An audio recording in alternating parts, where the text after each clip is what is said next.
Hello, everybody, and welcome back to Big League Breakdowns. The news we have been waiting for has finally arrived. Juan Soto has made his decision, and he is not staying with the Yankees. He is going crosstown to the New Thank you, York baseball Mets. gods. uh, Thank you, baseball Baseball gods are gods. cruel.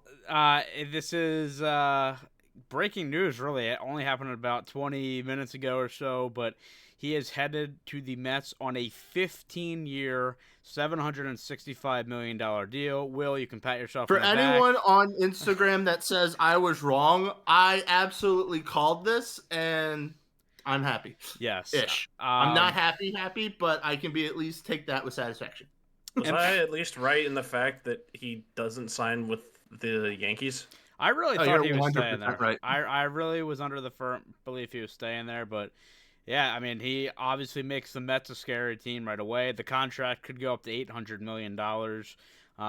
So just rivaling the biggest contract you've ever seen in your entire life over any sport. But Will, I go to you first. What's your instant reaction on the news? Fuck. You want to be honest? That's what the first thing I thought was, because I was sure, like you were, that he was going to stay with the Yankees, and not to say that it was going to be my worst nightmare for him to be with the Mets, but I mean, this completely changes how the dynamic of the division is, because the Phillies are going to have to chase the Mets even more so now, and the Braves are going to be healthy. Plus, in the AL East, with the Yankees not getting Soto, it's going to change everything there. So this just made everything crazy going into the winter meetings. And that's an instant reaction of a Phillies fan. Now let's get the instant reaction of a Orioles fan who doesn't have to deal with Juan Soto anymore. Oh, thank God. Oh, I love the fact that he's gone. It's so nice not having to see guys deal with Juan Soto and then Aaron Judge. Yeah. Ugh. Pretty potent 1-2 punch, and that's a lot of the reason that I thought he was going to stay there. Honestly, I thought, for him, it seemed like he obviously liked playing with Judge, with like their chemistry last year, and being able to hit back to back with Judge was pretty enticing. But in the end, he goes to another superstar in Francisco Lindor, who I know they're good friends, and maybe that was part of the decision. Um, Probably. but now, I mean, big ripple effect, right? Like with what's going to happen for the rest of this off season. The winter meetings start tomorrow as we're recording. Lot to unpack, but I guess let's get to that first. Will, how do you think this affects free agency? If Soto had stayed with the Yankees, I don't think it would have changed anyone's game plan that much, just because it was basically going to be the Yankees keeping that same core that they had last year, and then all the other teams are just going to try to build to be better than the Yankees. The fact that now Soto is with the Mets for the AL East, the Yankees at the moment are now vulnerable. Their backup option also, or one of their backup options, and Willie Adames is off the table. So they pretty much, from a big gun sense, are now left with Bregman and Alonso, and they definitely will have competition there. And now for the other teams in the AL East, the Yankees are now catchable again. And so it could be very interesting, especially from a Blue Jays standpoint that's on the bubble of wanting to do more, but not sure about the future. The fact that now they don't have to compete with the Yankees Judge Soto combo probably makes them even more eager to try to How about spend the money fact to they be can like, how about the fact they can get this out of their heads that they're gonna be in the Soto sweepstakes? And they can well, start Red focusing on Sox Guerrero. Red Sox probably feel really good now too. But for the NL East, it's now throwing the Mets 100% into the playoff competition for the next like decade at least, you would think. Um, and so for the Phillies being a team that is looking to potentially change their lineup look in a sense, nothing too drastic, or at least it didn't seem too drastic. We're now going to see if Dombrowski is going to stick with what he said, because if the Phillies are going to have to, or basically sticking, if the Phillies end up sticking with a similar esque team to what they had last year again, and the Mets are the same, except for the fact that now they have Soto, then the Phillies should honestly fear the fact that they could get third place. So a Yeah. lot of stuff's going to happen now is to combat this Soto signing, especially in both American League and National League East divisions. Yeah, I think, look, the NL East was already entertaining enough as it is based on this last year, and you kind of figured that the Mets were going to take the next step, but now you really expect them to take a next step and Oh, they jumped. They automatically didn't are a just take a contender. step. They basically jumped to the moon and are going straight to Mars. So here's my question. Well, Go ahead, their John. owner did say we're also a New York team. We're also in this market. Why are we acting like we're a low market team here? So this does make sense, honestly. It does. We knew Cohen was going to spend money eventually. It was just who was going to be the fish to bite. Yeah, I Yeah. mean, to that point, right? Like, it does feel like the past couple of years, the Yankees have been living by that New York market mentality and kind of going out and spending, and maybe the Mets a little bit more reserved. But now is their time. Few years. Well, for I didn't really realize seeing 40 years was a few years, Ty. look, I'm talking about. We're talking Depending about on how recent long stuff. of a span you're talking about. We're talking about when Good contracts God. were over 50 million, like we're just saying right now. But no, I think it's interesting, and now this opens a question. This is my biggest question after this news: is what more are the Mets willing to do? the Mets willing to do, and how much more money are they willing to spend? Like, what does this now do for Alonso? Like, because it's very enticing for a player to want to go to a team that just signed Juan Soto and has Francisco Lindor. So, what do you think about that prospect? I mean, we said that or Fangraphs has their payroll for 2025 at about 240 million now, was it? So estimated they final, were pushing. by the way, 336. Well, that's the thing, because I think last year they finished at the top with like a $315 million budget. If they want to push that number again, they could very well jump on one, if not two other big deals per se, and just try to fill out the rest. Because I mean, they still have obviously the hole at first, which doesn't seem as bad if you don't get Alonso now. But you also need a big starter, you would think, to lead the rotation where it's at. So I feel like that's probably going to be where they pivot next. And if they get Alonso, great. But I mean, the sky's still the limit with them. Cohen's not shy about spending. And if he's okay with 315, 330 doesn't seem that outlandish to me. And that's still another 100 million they can spend practically. Yeah. Here's a question I have. Mm. Do you as the Mets, do you make Juan Soto just your permanent DH, even with all this money, or what do you do? Because he's not very good in the field, but he's fantastic. He's going to play a corner outfield position, and he'll be the type of player where down the line when he can't field anymore, or if his defense really does turn into a major liability, then he'll be moved to the DH. But for now, he'll be a corner outfielder. And not to mention, they also traded for Jose Siri, who is one of the best center fielders in the game. So it kind of helps with that as well. He's got range in that He's going to be playing left center, and Juan Soto gets the foul line. Yeah. That's what I'm imagining is going to happen. Obviously, they have, Nimmo as well, but I'm assuming Siri. And it's funny because they traded for Siri, and everybody's like, oh, well, that's Juan Soto signing somewhere else. It's like, that was a very small signing. Yes, because they're very comparable, those two players. Yes. Yeah, 100%. John, what do you 100%. think is the biggest need for the Mets at this point now? Like, is it starting pitching? Is it securing that first base spot? Getting a third, like somebody else like Bregman? What do you think? I don't. It could go either way. Honestly, I'm saying starting pitcher. You fight for the other I side. want to say starting pitching because you have the big bat of Alonso, and honestly, when you look at it, you could. Well, I mean, yeah, they don't, but you've had. They have a Soto. They don't have an Alonso. I'm sorry. I meant Soto. I know. You have the big bat of Soto. That, I mean, in theory, you could move him to first. That's a big target over there, But hush. They don't do the Harper thing after like 2 minutes. It's a thing, moving your worst fielder to first. But after 2 minutes of signing, congratulations, you're on the team. By the way, we're putting you at first. Here's glove. It's not that hard.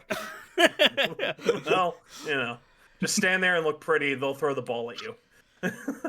Yeah. Anyway, the point of the matter is, I mean, if I'm them, I'm going to go with starting pitching here. But I have a feeling that they're going to prioritize trying to lock up Alonso. And if you're Alonso, does this impact your negotiations thinking, ooh, I don't think that they're going to be able to pay me what I want now? Right. Yeah, I think it's a double-edged sword because if you're Alonso, I'm sure it's pretty appealing to go back to a team that made the playoffs last year that just added, a top 3 player in the game, but are they going to be able to spend the money that he, wants and deserves? Because I agree. I think starting pitching is where they still need to address. Will, you said that as well. So with that being said, who do you think is still realistic for them, or who do you think they should be pursuing still? I know Burns is out there and stuff, and I'm sure they'd love to get him, No, but no, no, no. no, no. Well, go ahead. Give me your opinion. I as Burns to me is still on the table for them. Maybe they'll No. fall back a little bit on someone pitching wise who might get a little less. I mean, Max Fried will get a big chunk of change, but he's not going to get the numbers that Burns will probably get.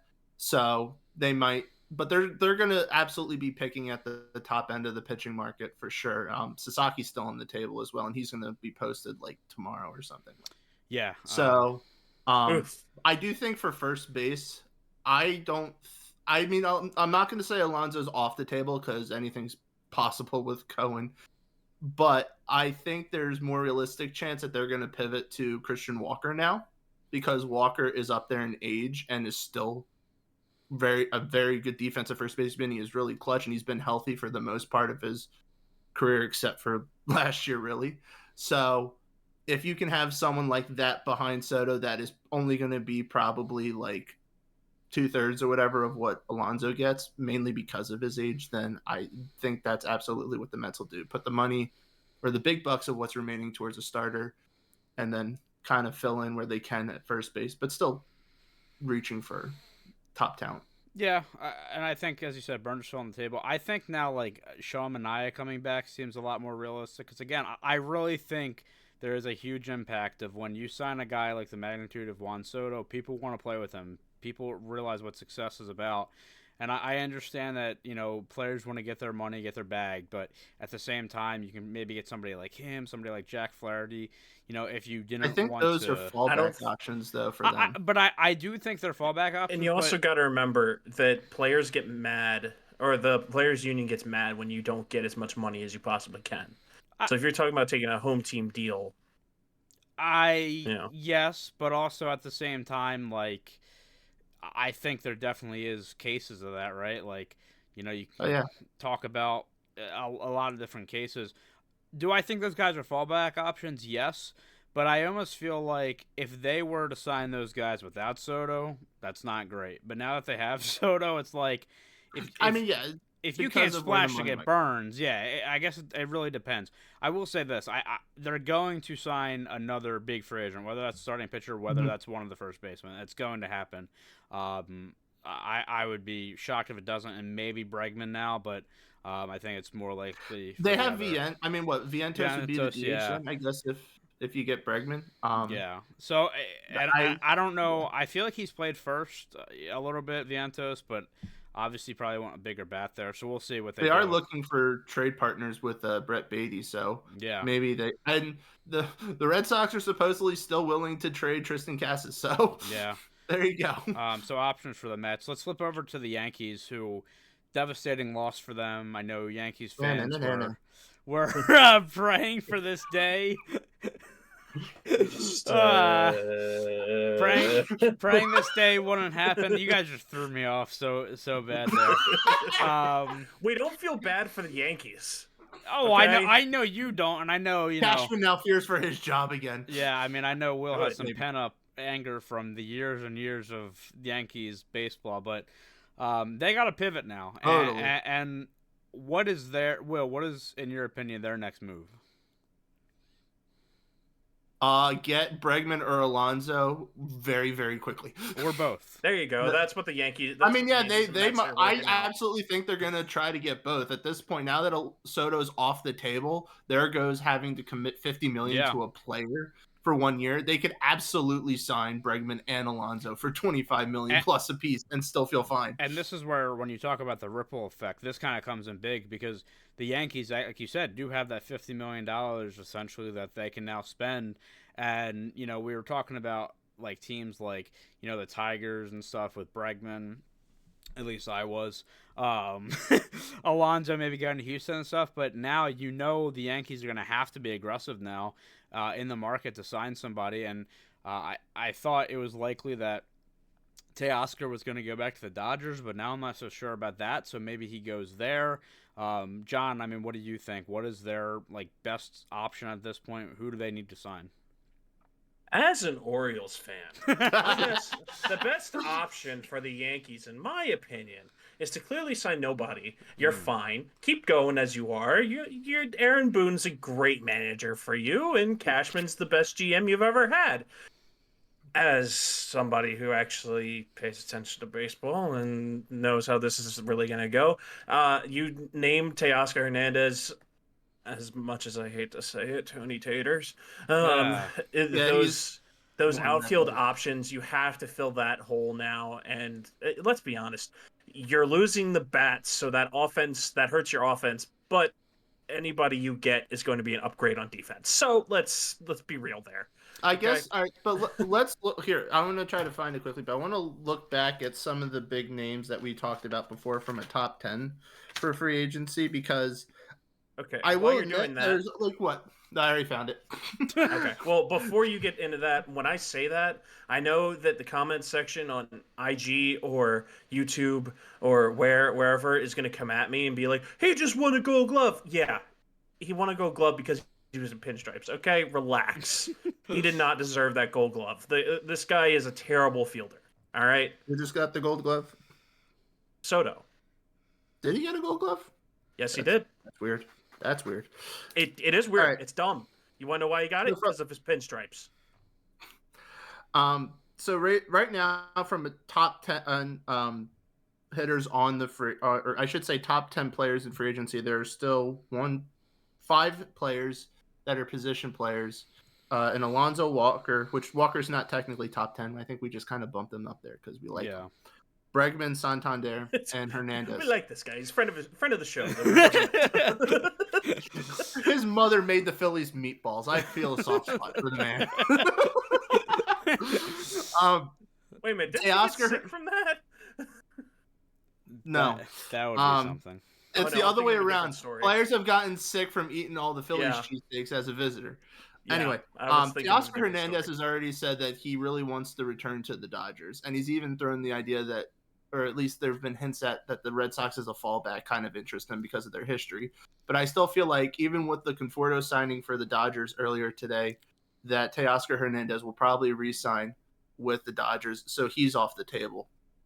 I feel like Bregman is the one that's probably the most likely that they could even try to get, only because I don't think that the Astros are going to be able to retain him. And I think if he really wants near $200 million total, then the Yankees would be ones to cough it up. But outside of that, I feel like there's just way too much competition with other teams to guarantee they're going to get 2 of those 5 remaining.